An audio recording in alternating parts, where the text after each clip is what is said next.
We probably just had the best moments ever on TV that you missed because you weren't rolling. So we'll just carry on. Yeah, that was. It was brilliant, wasn't it? Yeah. They just missed it. I'm here with the wonderful David Walton. How are you? I'm doing well. How are you? You're good. You got. Honestly, this is a man-to-man moment. When you walked in, I was like, oh, he's got great posture. Do you really? I've been working on it. Have you been working on it? Yeah, my wife says I look like some sort of creature from like a Gerald Tolkien book if I slouch. Well, that's obviously what I do. Just no one's pointed out that creature. I was going to say when I saw you, you look like a creature. I'm a creature. You've got great posture. Okay, cheers for that. We can wrap this up. Talking about not creatures, it's definitely not involving creatures, which is great to have a show that doesn't involve creatures no special nowadays. Effects, just funniness. Yeah, I mean, when we start running out of ideas, it's like season 6. Let's put a creature in there. Yeah, we'll get some creatures. Yes, Benjamin could turn into a creature. Well, that would be great. That would be an entire. That'd be great, like a little hobbit. Yeah. We're talking about the Boy. Yeah. The new show on NBC, the comedy that this man is the lead in. It's exciting times for you? It's very exciting. It always is, but this show in particular seems to have a lot of really good buzz, and it's just a really good show, and I think an original show. So I think if people tune in, they're going to really like it and get addicted. You play the dad, you're not the boy. Well, I don't. Yeah, I sort of somewhat are the boy. I'm sort of this very irresponsible man-child who basically just likes sleeping with women, eating meat, and playing video games. And this Any method acting going into that? Well, yeah, I did a lot of research for about 30 brilliant, years. Yeah. Brilliant. And then I got married and had kids, so we're in a new chapter. But I'm reaching back and digging into that treasure chest. Which helps.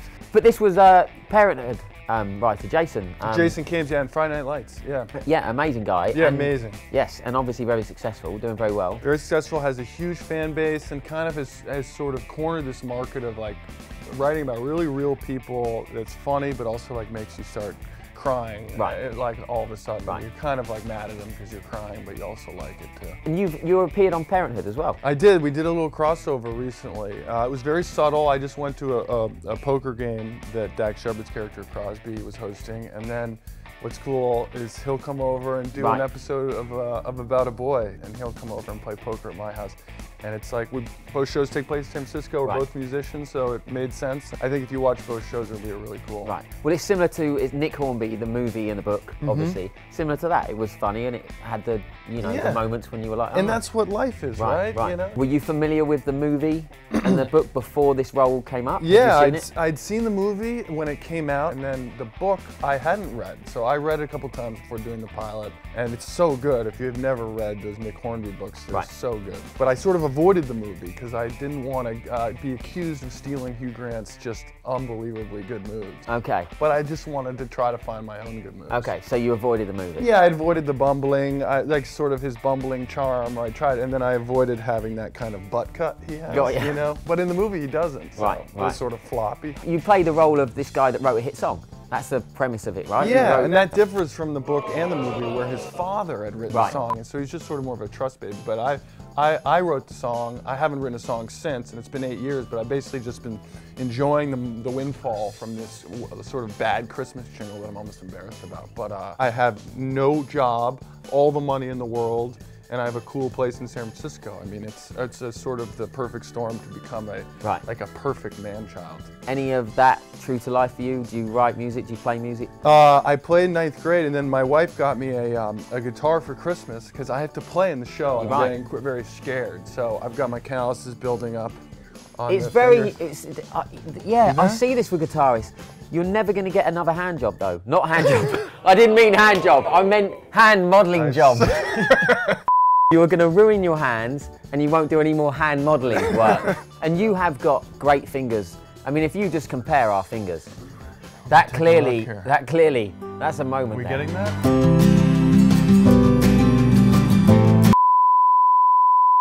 We move on from hands, but we are on music. I wanted to play a little game. Were you up for a little game? Let's do it. I love It's a singing game. Because you are obviously wrote a song in the show, I'm going to sing something and you're going to continue the words. You don't have to sing it. I don't like this game. You can just continue the words. Let's do it. I'll actually speak the words. It makes it easier. If you want to be my lover, you've got to get... with my friend. See, you're good at this. You started off strong. Yeah, well, you've turned the corner. Well, because I was reading it off the card. I was hoping they didn't notice that. I was doing that for you. Okay. Don't stop believing. Hold on to that feeling. Brilliant. This guy's got it nailed. No, okay. It's a lyrical let me do genius. it for real. I read it again. Let me really do it. You want to really do this one? Yeah. Okay. I'm a genie in a bottle. You gotta rub me the right way. This is brilliant. This is brilliant. When I find myself in times of trouble. Mother Mary comforts me or comes to me? Both. What? Well, it was comes to me. Comes to me. But at the same time, when she comes to you, she comforts you. Yeah, yeah. So it's the same thing. Comforting, I think, would be a better lyric. This is going to be tough, I'm just saying. But when you smile at the ground, it ain't hard to see. You don't know. Oh. You don't know you're beautiful. That is amazing. That deserves a round of applause. That was a good performance It's a really in the game. nice message. Thank you. That was, right? I made the joke when I walked in here about you being like a creature. Right. But really what I meant was, you don't know you're beautiful. Thank you. Can we have a moment? Can you just cut for a minute?